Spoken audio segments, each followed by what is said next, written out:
ફાગણ સુદ નોમ છે, સોમવાર છે, 18/3/2024 વર્ષ છે. શ્રીજી મહારાજે આગળ ચર્ચા કરી જેને પ્રવૃત્તિ માર્ગમાં રહેવું છે તેને તો કોઈને થોડું કડક થઈને કહેવું પડે. જો એને કહેવું પડે તો તેનો કોઈને અવગુણ આવે. મહારાજ કે એમ જો એને અવગુણ આવશે તો ભગવાન જીવના કલ્યાણાર્થે પ્રગટ થયા છે એને વિશે પણ એને અવગુણ આવશે. જેને અવગુણની વૃત્તિ છે તેને અવગુણ આવશે જ. એમ મહારાજ કે કેમ? તો કે જેમ શિશુપાલ કહેતો કે પાંડવો વર્ણશંકર છે. હવે આને શું લેવા દેવા? પાંડવો વર્ણશંકર, દુનિયા આખી વર્ણશંકર જ છે. ખરેખર તો એવું હતું કે પાંડવોને શરીરે પાંડવોને પીડિયાનો રોગ હતો, એટલે બધું ચારે બાજુની છેડાઓ જીત્યા પછી, શાસન લીધા પછી એને એમ થોડો આરામ કરીએ. જંગલમાં ગયા. જંગલમાં તપ કરતા શાંતિથી આરામ લેવા માટે ગયા. સાથે માદ્રી ને કુંતા બે સાથે હતા.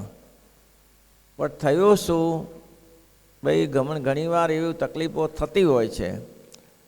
પોતે રાત્રે કોઈ સમયે દિવસે કે રાત્રે એવું કંઈ લખેલું નથી, પણ એમ કે કોઈ હિંસક પ્રાણીનો અવાજ સાંભળ્યો એટલે એની પાછળ પડ્યા. તો હિંસક પ્રાણીની પાછળ પડ્યા અને એને શબ્દવેધી બાણ માર્યું.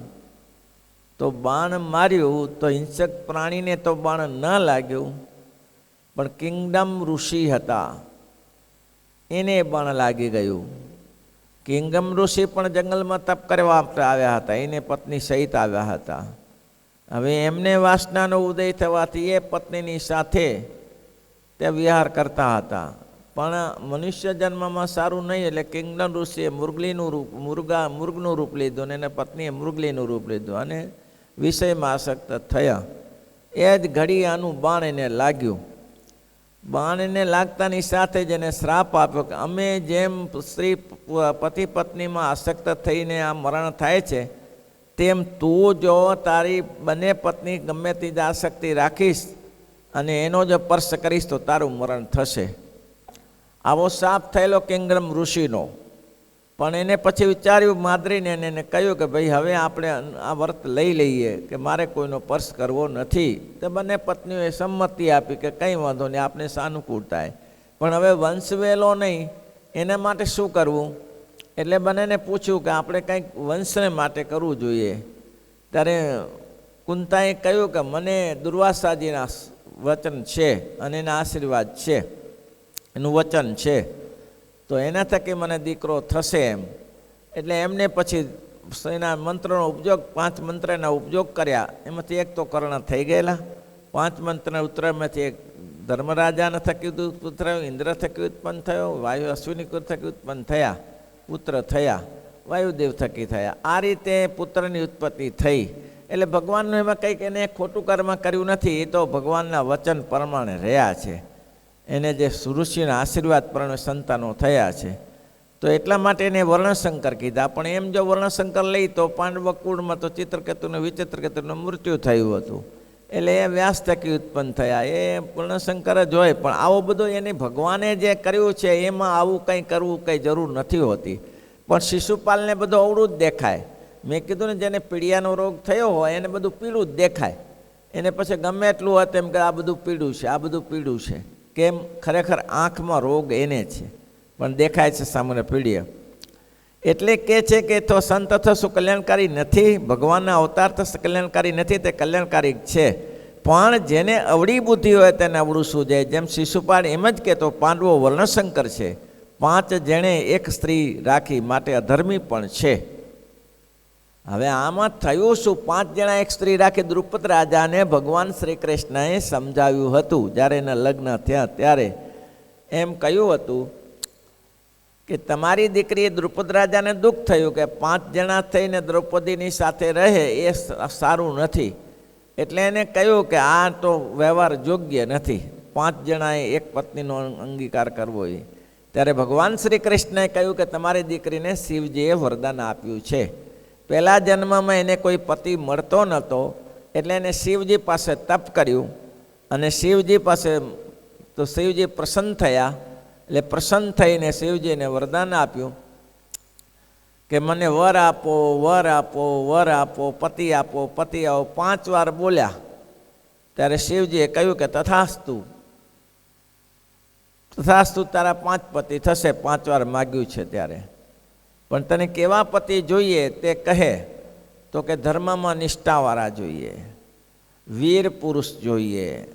પછી ધર્મમાં નિષ્ઠાવાળા યુધિષ્ઠિર હતા.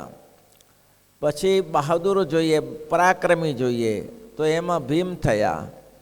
પછી યુદ્ધમ નિષ્ણાત તો અર્જુન થયા.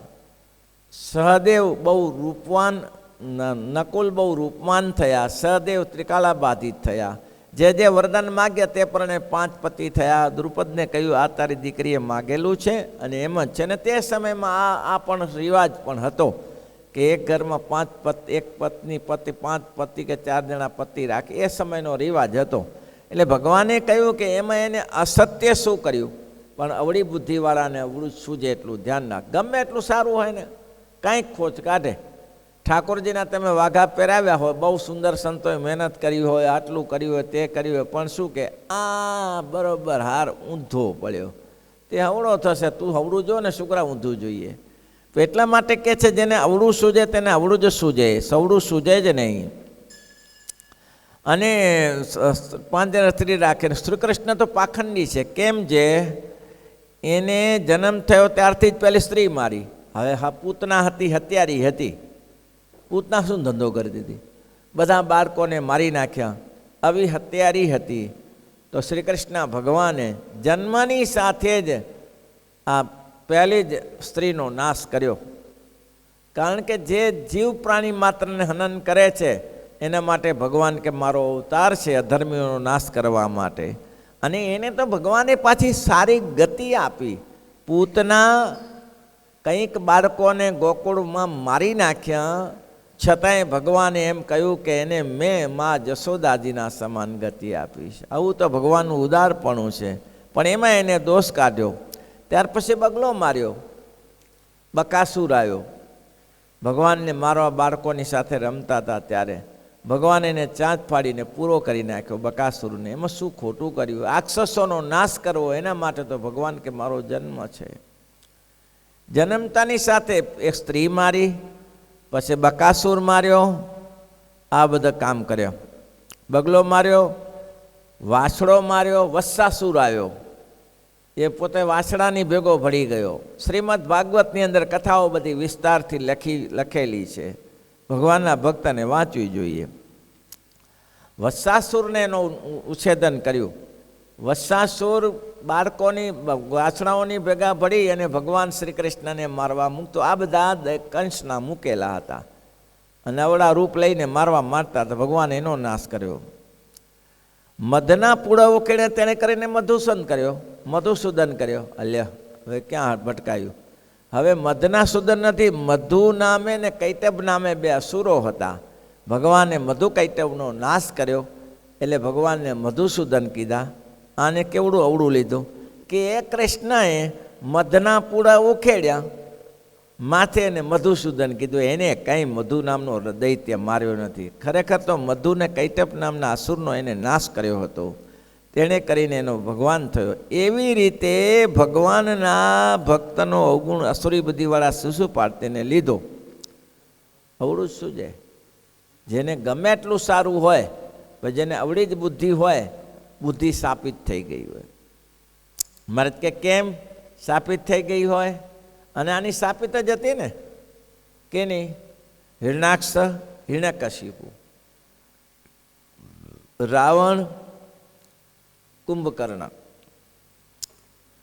કંસ ના શિશુપાલ અને દંતોક્ર, આ બધા જે હતા તે શું હતી? એ કોના શાપિત હતા? એને કોને શાપ દીધો હતો? જય વિજયનો શાપ થયો હતો. આવી બુદ્ધિ ક્યારે થાય? તો કે મોટાની ક્યારેક કુસેવા થઈ જાય તો આવી બુદ્ધિ થઈ જાય. પછી એને ગમે એટલું સવડું હોય પણ સવડું સૂજે નહીં. નહીં તો આ ભગવાનમાં ક્યાં દોષ કાઢવાના હોય? ભગવાનમાં દોષ ક્યાં કાઢવાના હોય? કેટલાક કથાકારો લાગી પડ્યા. બોલો, હવે કંઈ જાણ્યા સિવાય પોતામાં 5 પછી માણસો માનતા થઈ જાય એટલે હું ભગવાન થઈ ગયો એવું માનવા બેઠા. એમ એને વિશે દોષ કાઢનારા, ભગવાનના અવતારોને વિશે દોષ કાઢનારા છે, તો એનાથી મોટા અસુરો કયા કહેવા? ભગવાન રામકૃષ્ણાજી જે પૃથ્વી ઉપર આવ્યા હતા તો જીવોના કલ્યાણ માટે આવ્યા છે. અને મહારાજે એટલે વચનામૃતમાં 24મા વચનામૃત પ્રથમમાં કહ્યું કે ભગવાન છે, ભગવાન તો માયાથી પર છે, માયાતીત છે, માયાને ને કંઈ લેવા દેવા નથી. એવા ભગવાન જ્યારે આ મનુષ્ય અવતાર ધારણ કરે છે ત્યારે એને વિશે પણ જે આસુરી બુદ્ધિવાળાને કુછિતપણું દેખાય, અવળી બુદ્ધિવાળાને ભગવાનને વિશે દોષ દેખાય. તે મહારાજ કે ભગવાનમાં તો કોઈ દોષ છે નહીં. તો ભગવાનને જો કામી સમજે તો કામી થઈ જાય, ક્રોધી સમજે તો ક્રોધી થઈ જાય, લોભી સમજે તો લોભી થઈ જાય, અને ઈર્ષાવાન સમજે તો ઈર્ષાવાન. દ્રષ્ટાંત બહુ સરસ આવ્યું. કેમ? કોઈ સૂરજને સામે રજ નાખે, ધૂળ નાખે, વચનામૃત 24મું. કોઈ સૂરજને સામે ધૂળ નાખે તો એને સૂરજને શું લેવા દેવા? મુક્તાનંદ સ્વામી કહે છે, જે સૂરજ સામે રજ નાખે, જે સૂરજ સામે રજ નાખે, તે ઉલટી આવી પડે આંખે, તે ઉલટી આવી પડે. રવિ રાગ રોષ મન નવ રાખે, રવિ રાગ રોષ મન નવ. હરિ ગુણ ગાતા, હરિ ગુણ ગાતા, દુર્જાનિયાનો ધડકન મનમાં ધારીએ. હરિ ગુણ ગાતા, હરિ ગુણ. દુર્જાનિયાનો ધડકન મનમાં ધારીએ. શિરને સાટે, શિરને સાટે, શ્વાસો શ્વાસે સુંદર વર સંભાળીએ. શિરને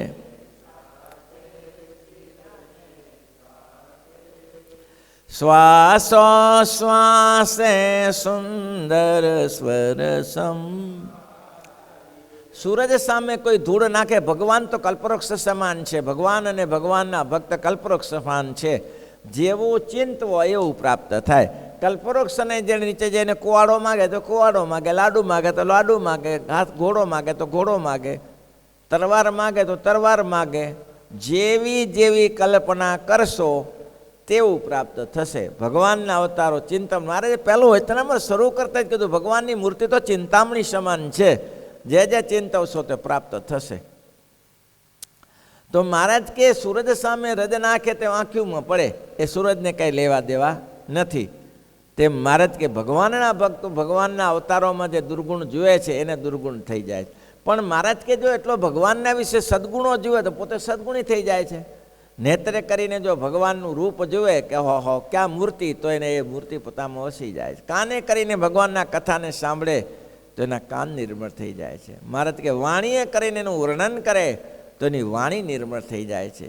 જેવા જેવા ગુણને ભાવને પ્રટે છે તેવા તેવા ગુણ એને પ્રાપ્ત થાય છે. પણ ભગવાનમાં કોઈ દોષ છે નહીં.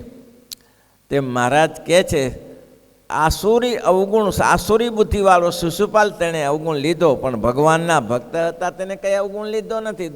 એમાં તો સભામાં તો ઘણા હતા. સભામાં તો દાદા ભીષ્મ હતા, કૃપાચાર્ય હતા, દ્રોણાચાર્ય હતા. આને કે કોઈ અવગુણ લીધો નહીં.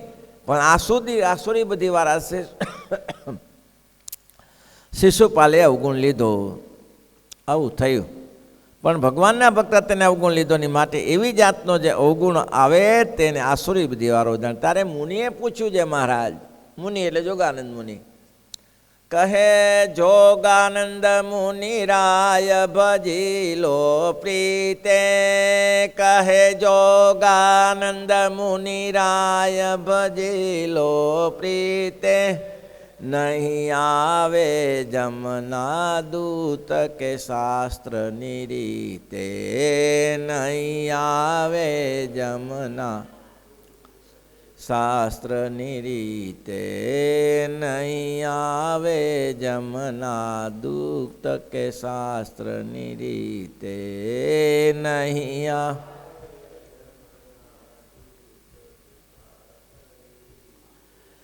જોગાનંદ સ્વામી કહે છે કે મહારાજ તમે કહો છો એ વાત સાચી છે, મોટાને વિશે તો અવગુણ આવતો નથી, પણ સામાન્ય માણસનો અવગુણ આવે છે. મહારાજ કે એ વળી કેવું, મોટામાં ના આવે નાનામાં આવે? મહારાજ કે મોટા જે ભગવાનના ભક્ત છે, જોગાનંદ સ્વામી, મુક્તાનંદ સ્વામી, બ્રહ્માનંદ સ્વામી, ગોપાળાનંદ સ્વામી, નિત્યાનંદ સ્વામી, સુકાનંદ સ્વામી, એવા મોટા મોટા સંતોમાં તો કોઈ અવગુણ આવતો નથી, પણ સામાન્ય હરિભક્તોને વિશે અવગુણ આવે છે.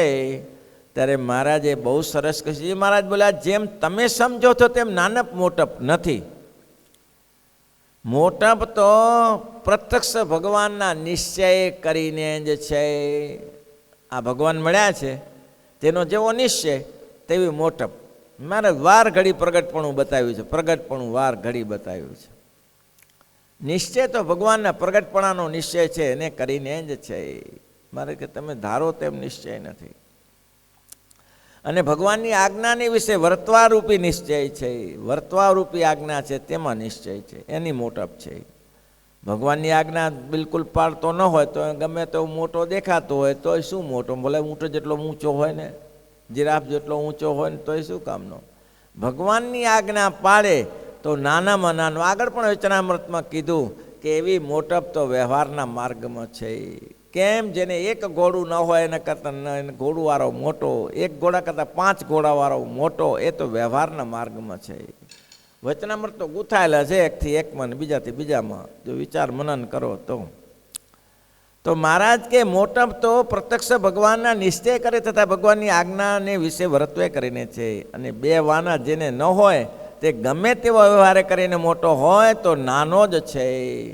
આ 2નો નિશ્ચય ન હોય, ભગવાનનો નિશ્ચય ન હોય અને ભગવાનની ભક્તિ એ ન હોય, ઉપાસના ન હોય, તો પછી મહારાજ કે ગમે એટલો મોટો હાથી જેવો કેમ મોટો ન હોય? એ મહારાજ કે નાનો જ છે. 2 વાના જેમાં ના હોય તો ગમે તે વારે મોટો હોય તો નાનો જ છે. પ્રથમ કઈ એવી મોટપ મહારાજ કહે છે, તે સમયમાં લોકોનું ઘણાનું એવું છે કે મહારાજના વખતમાં લોકો ભગવાનને ભગવાન જાણી શકતા ન હતા. મહારાજના વખતમાં એમ કે ભગવાનને ભગવાનમાં જાણવામાં લોકોને ખામી રહી જતી હશે, પણ માનો કે બધામાં નહીં. ત્યારે પ્રગટ ભગવાનને માનનારા હતા ભાઈઓ.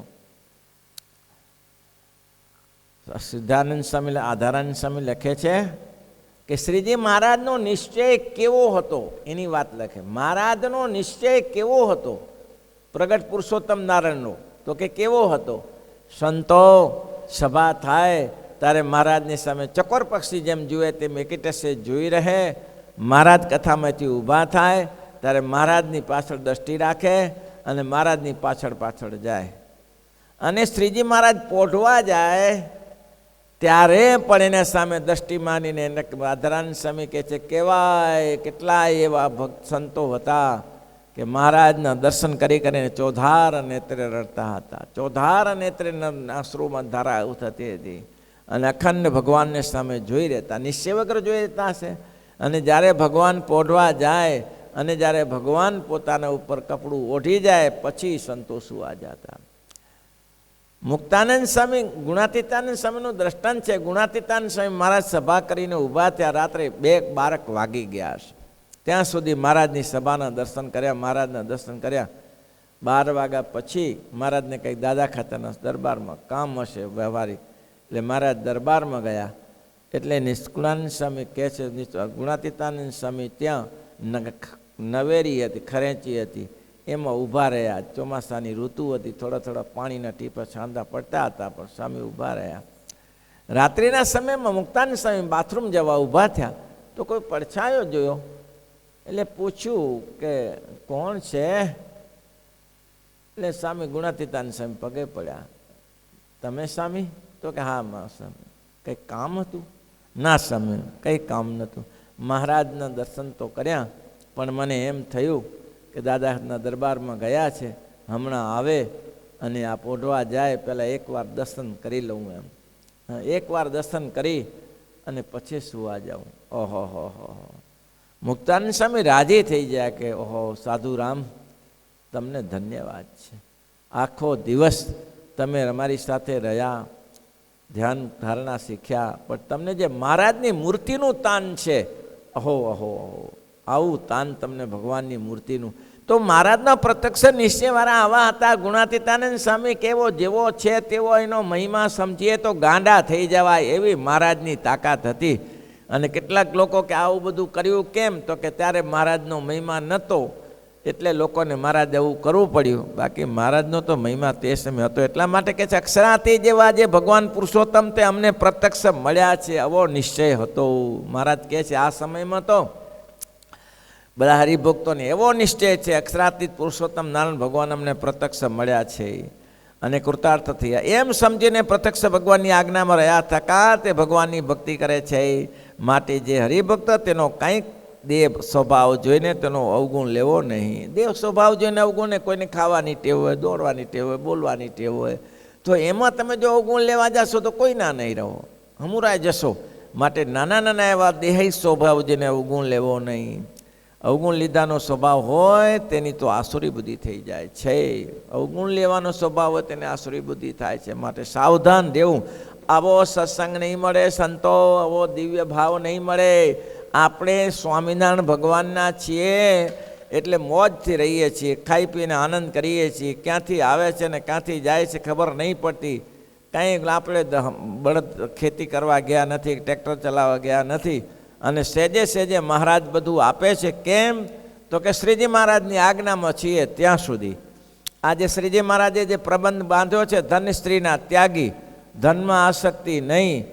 અને મહારાજ કે ધનમાં આસક્તિ નહીં તો આ બધા વ્યવહાર કેમ થાય છે? તો વ્યવહાર કરનારા વ્યવહાર કરે પણ પોતાના ખાતામાં પૈસા ન પડે, એ ધનમાં આસક્તિ નહીં. જે ટ્રસ્ટમાં ખાતા ચાલતા હોય તેમાં જે વ્યવહાર થયા કરે એ ટ્રસ્ટનું ખાતું છે. ધન અને સ્ત્રીની જે પ્રતિબંધ માંડ્યો છે, જેમાં નિયમ પડ્યા છે સાધુને, સાધુ રહેશે ત્યાં સુધી મહારાજ કે છપ્પર ફાડીને અનાજ આપીશ, કોઈ રોકી નહીં શકે. અને આજ્ઞા ભંગ કર્યા પછી કોઈ તમને પાલન પોષણ નહીં કરી શકે. એટલે શ્રીજી મહારાજના સંતો લીલા લેર કરે છે. કેમ, તો કે જેટલી જેટલી આજ્ઞા પાડે છે એટલા સુખ માને છે. એટલે મહારાજ કે આ સમય તો પ્રત્યક્ષ મહારાજની જે નિશ્ચય અને એની આજ્ઞામાં સુખ રહ્યું છે.